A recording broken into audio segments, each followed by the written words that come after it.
Friends welcome to channel. അപ്പോൾ നമ്മുടെ actually നിങ്ങളൊരു SBIയുടെ സിംപിളി ക്ലിക്ക് ക്രെഡിറ്റ് കാർഡ് ഉപയോഗിക്കുന്ന ഒരാളാണെങ്കിൽ നിങ്ങൾക്ക് ഒരു പൊട്ട വാർത്തയെന്ന് വെച്ചാൽ ഇപ്പോൾ ഒരു ഡീവാലുവേഷൻ വന്നിട്ടുണ്ട് നമ്മുടെ സിംപിളി ക്ലിക്കിൻ്റെ സൈഡിൽ നിന്ന്. അപ്പോൾ അത് ഡീറ്റെയിൽ ആയിട്ട് പറയേണ്ട മുമ്പ് നമ്മുടെ ചാനൽ അതായിട്ട് കാണുകയാണെങ്കിൽ എൻ്റെ പേര് അജയ്, ഞാനൊരു ഫൈനാൻഷ്യൽ അനലിസ്റ്റാണ്. നമ്മുടെ ടെക്കിലും ഫിനാൻസിലും എക്സ്പീരിയൻസ് ആണ്, ക്വാളിഫൈഡ് ആണ് കേട്ടോ. അതുപോലെ തന്നെ നമ്മൾ ഇൻസ്റ്റാഗ്രാം പേജും ടെലിഗ്രാം ചാനൽ കാണാത്തവർ പോയി കണ്ടുപോകുക, സബ്സ്ക്രൈബ് ചെയ്യുക, സപ്പോർട്ട് ചെയ്യുക, മനസ്സിലേക്ക് നമ്മൾ ഒന്ന് ഷെയർ ചെയ്യുക. നമ്മുടെ മൾട്ടിപ്പിൾ ചാനൽസ് ഉണ്ട്, അതും സബ്സ്ക്രൈബ് ചെയ്ത് നോക്കാൻ മറക്കണ്ട കേട്ടോ. ലിങ്ക് ഡിസ്ക്രിപ്ഷനിൽ കാലൊക്കെ കൊടുത്തിട്ടുണ്ട്.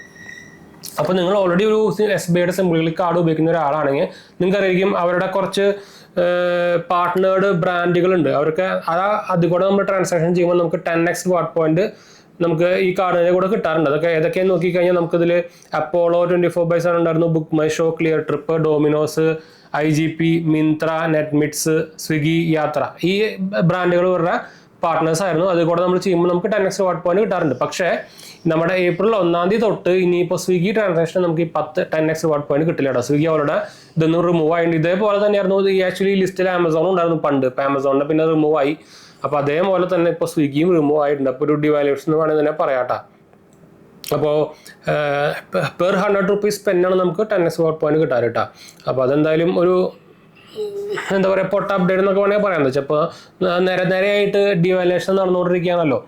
അപ്പോൾ പക്ഷേ ഒരു ന്യൂസ് വന്നിട്ടുണ്ട്, നമ്മുടെ ജൂപ്പിറ്റർ എഡ്ജ് ക്രെഡിറ്റ് കാർഡ് ഉണ്ടല്ലോ, അതിൽ ആക്ച്വലി ഇപ്പോൾ അതിൻ്റെ reward point category increase normally ഡിവാലുവേഷനിൽ ചെയ്ത് അവർ അപ്ഗ്രേഡ് ചെയ്തിട്ടുമായിട്ട് ഇപ്പോൾ ഒരു ന്യൂസും കാര്യങ്ങളൊക്കെ വരുന്നുണ്ട്. പക്ഷേ കൺഫേം ന്യൂസ് അല്ല കേട്ടോ. എന്ന് വെച്ചാൽ ഒഫീഷ്യലായിട്ട് എഡ്ജും കാര്യമൊന്നും വന്നിട്ടില്ല, വേറെ ന്യൂസുകളൊന്നും പബ്ലിഷ് ചെയ്തിട്ടില്ല. അതായത് 10x റിവാർഡ് പോയിന്റ് നമുക്ക്, അതായത് 10% ക്യാഷ് ബാക്ക് നമുക്ക് ആമസോണിൽ അങ്ങനെ കുറച്ച് അവരുടെ പാർട്ട്ണറായിട്ടുള്ള വെബ്സൈറ്റിലൊക്കെ ഫ്ലിപ്കാർട്ടിലൊക്കെ കിട്ടണമെന്ന് പറഞ്ഞിട്ട് ഇപ്പോൾ പുതിയ അപ്ഡേറ്റ് വന്നിട്ടുണ്ടായിരുന്നു. അപ്പോൾ അത് കൺഫേം ആയിട്ട് നമുക്ക് അതിനെക്കുറിച്ച് വീഡിയോ ചെയ്യാം. കുറേ ക്രിയേറ്റേഴ്സ് ഒക്കെ ഓൾറെഡി ഇതിനെക്കുറിച്ച് വീഡിയോ ഇട്ടിട്ടുണ്ട്. പക്ഷേ ഇത് കൺഫേം ആയിട്ട് ഇവർ പബ്ലിഷ് ചെയ്തിട്ടില്ല. അപ്പോൾ അതുകൊണ്ടാണ് ഞാൻ ആക്ച്വലി ഇതിനെക്കുറിച്ച് പറയാത്തത്. അപ്പോൾ ഇത് കറക്റ്റായിട്ട് വരുമ്പോൾ നമ്മൾ അതിൻ്റെ ഡീറ്റെയിൽ ആയിട്ട് ഫുൾ കാര്യങ്ങളൊക്കെ പറയുന്നുണ്ട്. അപ്പോൾ എഡ്ജ് റിവാർഡ് നമ്മുടെ CSBയുടെ എഡ്ജ്, ജൂപ്പിറ്റർ എഡ്ജ് മണി ഉണ്ടല്ലോ, അതാണ് ഞാൻ ആ കാർഡിനെ കുറിച്ച് പറയാം. നമ്മൾ റീസെൻ്റ്ലി ഇപ്പോൾ ഞാൻ അൺബോക്സിംഗ് ആണ് എനിക്ക് കിട്ടുന്നത്. അപ്പോൾ നിങ്ങൾ ഓൾറെഡി ഒരു ജൂപ്പിറ്റർ മണി കസ്റ്റമർ ആണെങ്കിൽ നിങ്ങൾക്ക് ആക്ച്വലി അപ്ഡേറ്റ് വരുന്നുണ്ടെങ്കിൽ നിങ്ങൾക്ക് ഓൾറെഡി ഇതിലേക്ക് കയറാൻ പറ്റും കേട്ടോ. അപ്പോൾ എന്തായാലും നല്ലൊരു അപ്ഡേറ്റ് ആയിരുന്നു വിചാരിക്കുന്നു. എന്താ വെച്ചാൽ ജൂപ്പിറ്റർ മണി എന്ന് പറയുന്നത് ഒരു UPI ക്രെഡിറ്റ് കാർഡാണ്. പറയാത്തന്നെ നമുക്കത് ഫിസിക്കൽ കാർഡും കിട്ടുന്നുണ്ട്.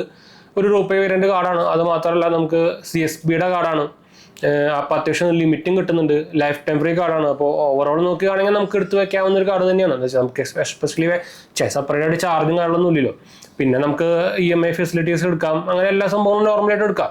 അപ്പോൾ കയ്യിലെടുത്ത് വെക്കാൻ പറ്റുന്ന ഒരു കാർഡാണ്. അപ്പോൾ എന്തായാലും ഞാൻ വേണമെങ്കിൽ നമ്മുടെ SBIയുടെ സിംപിൾ ക്ലിക്കിൻ്റെ കാർഡായാലും അത്യാവശ്യം നിങ്ങൾ ഇതുപോലെ തന്നെ EMI പർച്ചേസും അങ്ങനെ സംഭവത്തിനൊക്കെ നോക്കുകയാണെങ്കിൽ നിങ്ങൾക്ക് സിംപിൾ ക്ലിക്ക് കാർഡ് എപ്പോഴും നല്ല തന്നെയാണ് ഉണ്ടാകും. 499 പ്ലസ് GST ആനുവൽ ചാർജും ജോയിനിങ് ചാർജും വരുന്നുണ്ട്. പക്ഷേ ഇപ്പോൾ നമുക്ക് ആമസോണിലൊക്കെ SBI കാർഡിന് ഓഫർ വരുന്നുള്ളൂ. അപ്പോൾ ആ സമയത്തൊക്കെ നമുക്ക് ഈ കാർഡിന് ഡിസ്കൗണ്ട് കിട്ടും. അപ്പോൾ അങ്ങനത്തെ ഒരു SBIയുടെ ഓഫർ കാര്യങ്ങളൊക്കെ വരുമ്പോൾ എടുത്ത് വെക്കുകയാണെങ്കിൽ നിങ്ങൾക്ക് ആക്ച്വലി കാർഡ് യൂസ് ചെയ്യാൻ പറ്റും. അപ്പോൾ പൊട്ടയൊന്നും പറയാൻ പറ്റില്ല. അപ്പോൾ എന്തായാലും ഞാൻ സിംപിൾ ക്ലിക്കിൻ്റെയും അതുപോലെ തന്നെ നമ്മുടെ ജൂപ്പിറ്റർ എഡ്ജ് മണിയുടെയും കാർഡ് അപ്ലൈ ചെയ്യാനുള്ള നമ്മുടെ സെറ്റാമിൻ്റെ റെഫറിൽ ഞാൻ താഴെ കൊടുക്കുന്ന ആരെങ്കിലും ഇൻട്രസ്റ്റ് ആണെങ്കിൽ അപ്ലൈ ചെയ്ത് നോക്കാൻ മറക്കണ്ട കേട്ടോ. അപ്പോൾ നിങ്ങൾക്ക് കിട്ടാനുള്ള ചാൻസ് കൂടുതലായിരിക്കും. അപ്പോൾ എന്തായാലും നമുക്ക് വൈൻഡപ്പ് ചെയ്യാം. അടുത്ത വീഡിയോയിൽ കാണാം. ബൈ.